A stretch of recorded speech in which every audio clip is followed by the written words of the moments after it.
yang 41 kali, ataupun yang Fatihah 7 kali tahan nafas itu dibaca secara wassal, itu bisa membuka rohani kita lebih luas dalam bahasa metafisik. Jadi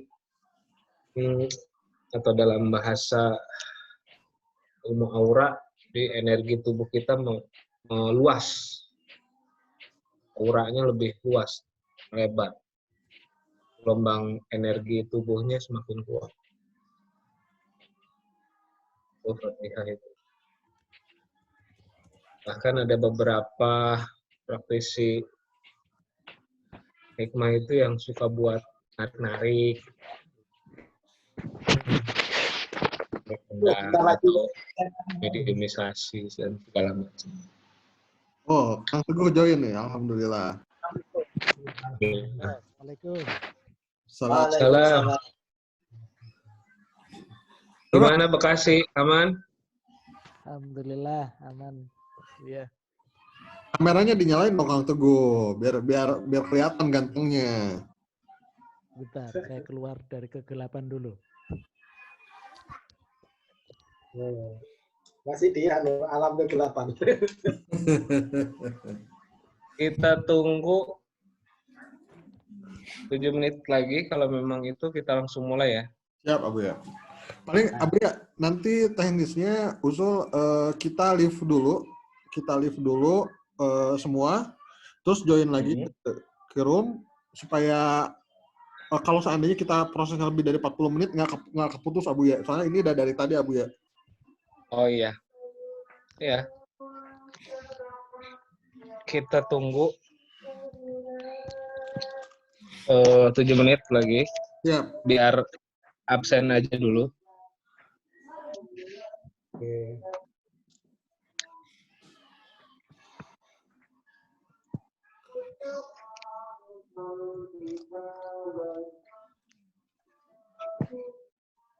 Tidur jam berapa Kang Ragil? Biasa Abu ya, pada subuh.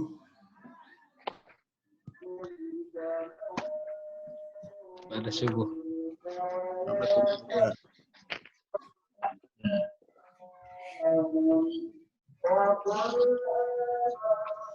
Saya nggak bisa tidur tuh.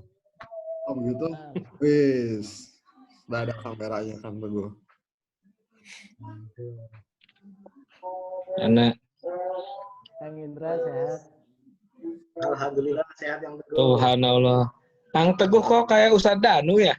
Saya benar.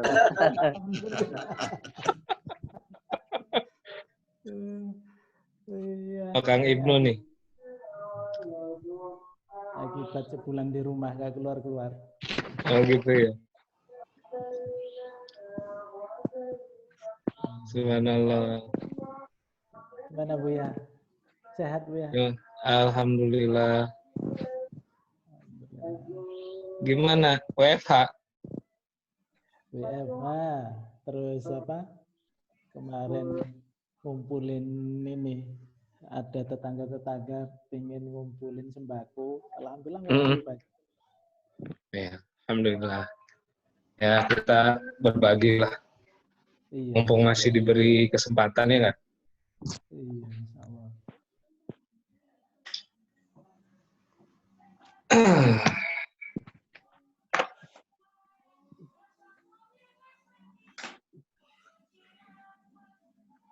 Kalau pakai Zoom, kalau nggak salah 40 menit off ya?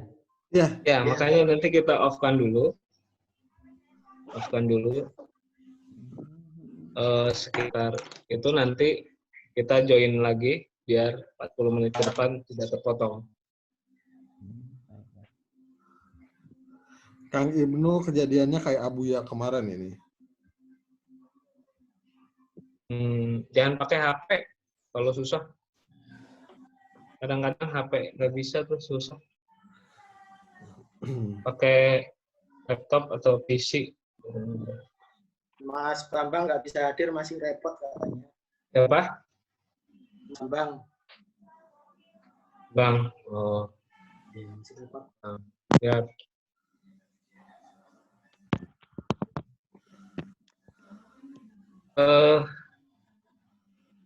Target, hai Kang Indra, lupa saya.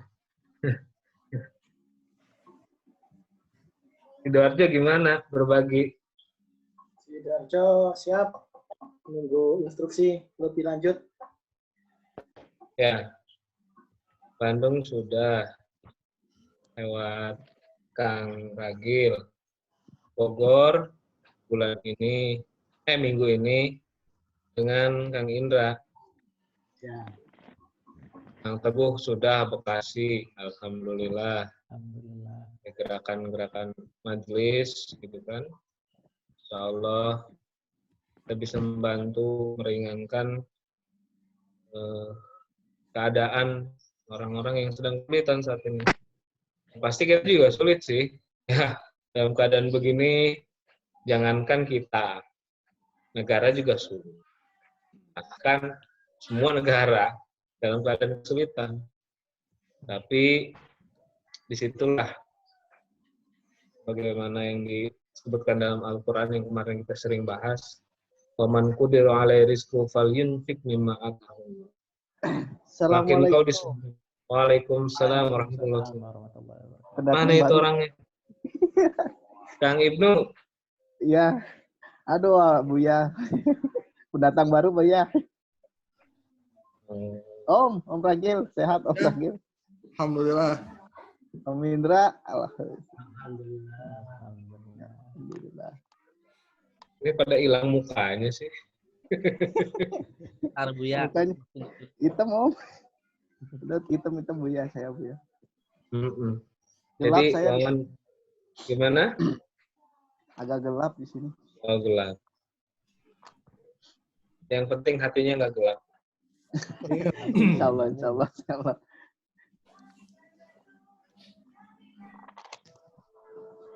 Jadi man qudira alaihi rizquhu falyunfiq mimma ataahu. Siapa yang semakin disempitkan rezekinya, malah semakin harus kuat. Malah diperintahkan yunfiq mimma atahullah, berinfak dengan apa yang dia miliki atau yang masih ada pada dirinya. Jangan kalah oleh keadaan. Disitulah kekuatan iman itu. Kita merasa sulit, kata Rasulullah, apa? Unzur ila man huwa asfala minkum wala tanzur ila man huwa fawqakum.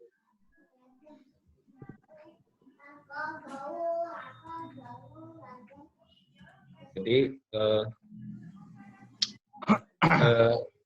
lihatlah orang yang lebih sulit keadaannya daripadamu, jangan melihat orang yang lebih tinggi keadaannya daripadamu.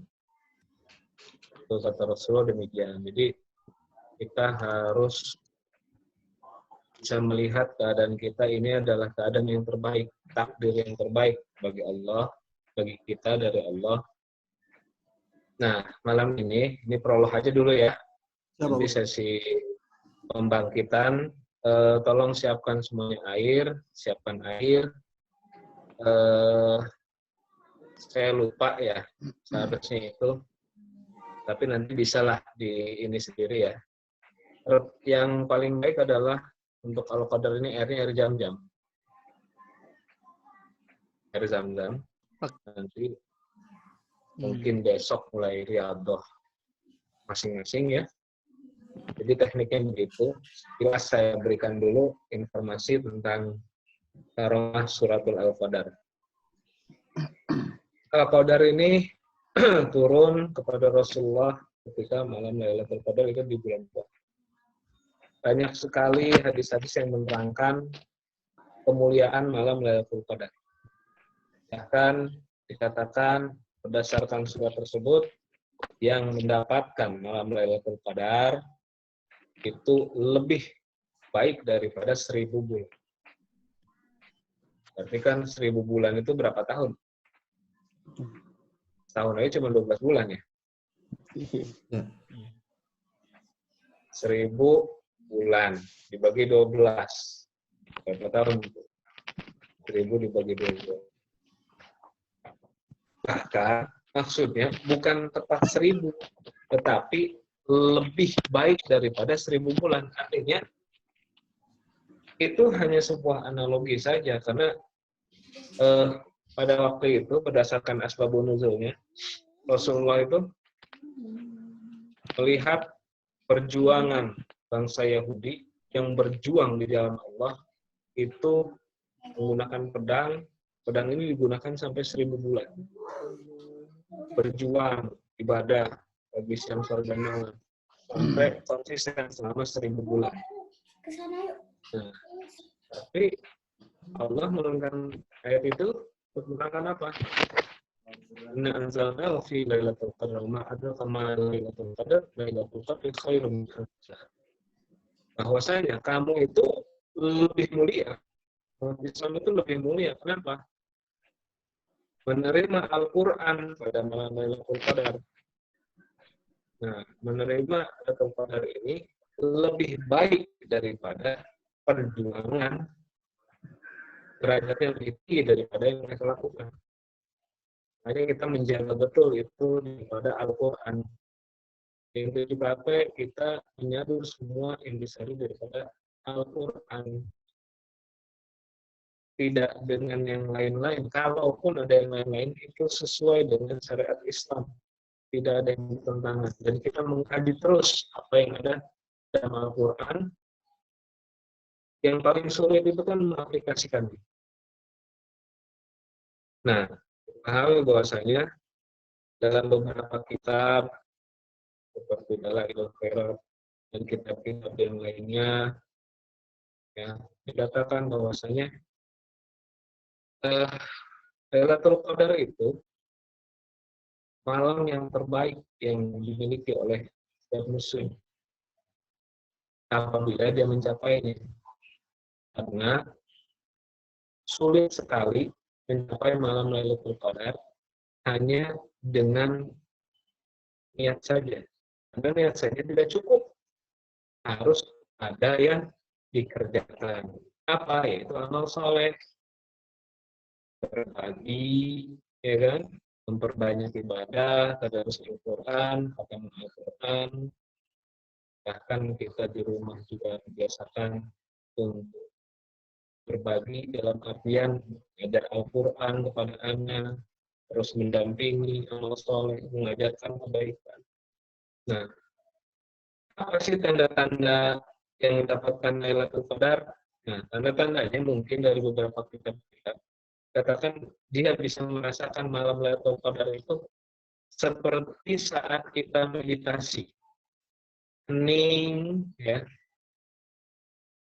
bahkan seperti tidak ada udara, tidak ada hawa, seperti tempat yang hening, bahkan kita bisa melihat bara pepohonan, hawa cakrawala itu berubah jadi terang, cakrawala menjadi sangat terang, lalu kita bisa melihat bagaimana alam ini bertasbih dan Al-Quran itu. Nah, menurut Ibnu Arabi yang disebut tanazzalul malaikatu waruh, roh itu adalah pada malam Lailatul Qadar bukan hanya para malaikat, ada ruh. Ruh apa? Ruh Kudus, ruh suci. Siapa mereka? Ya, salah satunya adalah para aulia Allah dan orang tua kita terdahulu yang soleh, para nabi, para aulia, para alim ulama yang soleh. Kita bisa bertemu pada malam Lailatul Qadar dan kita mendapatkan banyak pelajaran keimanan di situ. Salamun hiya hatta matla'il fajar, sampai datangnya fajar.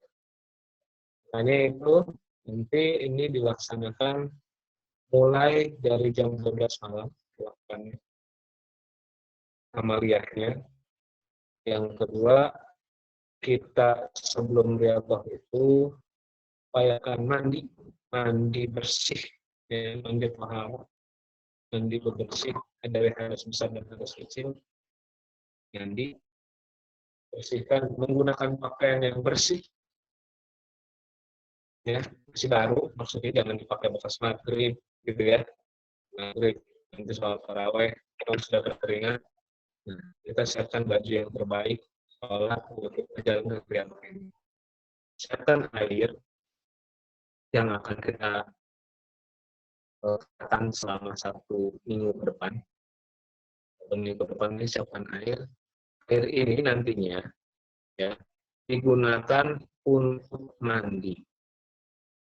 Campurkan ke air mandi kita, diminum dulu oleh kita, nanti dibasuh ke muka.